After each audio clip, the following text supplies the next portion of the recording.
We're going to solve some equations that are a little more complex here. We've got some equations that involve fractions and some that involve integers. So let's talk about how we would solve these. We've got 2/3 q equals 1/2.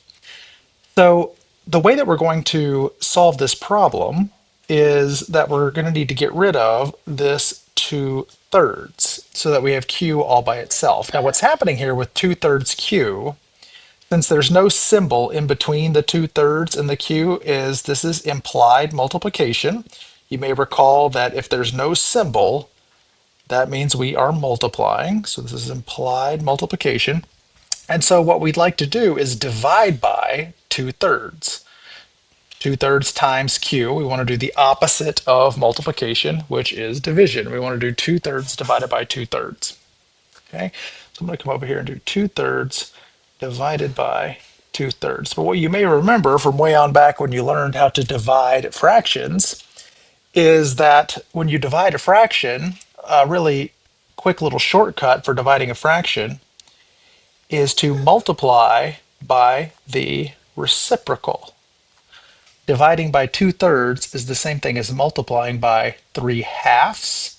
And the effect that we have here is that the threes and twos cancel. I'll do this the long way first. We end up with 6 on the top and 6 on the bottom, which is 1, which is exactly what would have happened if we just canceled the twos and canceled the threes. Everything cancels and we're left with 1. And so we're going to multiply both sides of this equation by the reciprocal of 2/3.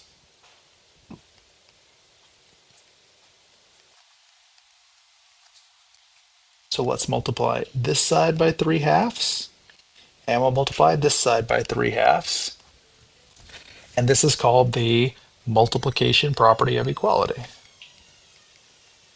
Multiplication property of equality says if you multiply one side of an equation by something, you need to also multiply the other side of the equation by the same thing. Okay, so over here we know these are going to cancel. It's going to just leave us with 1 or 1q. You can write the 1 if you want to, but you don't have to. And over on the other side, we've got a numerator of 1 times 3 and a denominator of 2 times 2. So our solution here is q equals 3/4. Great. Perfect. Okay.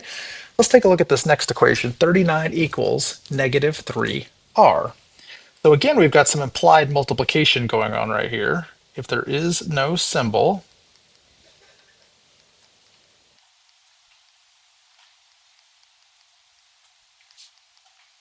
it's multiplication. And that means we're going to divide again, only this time it's not a fraction, so we're actually going to divide.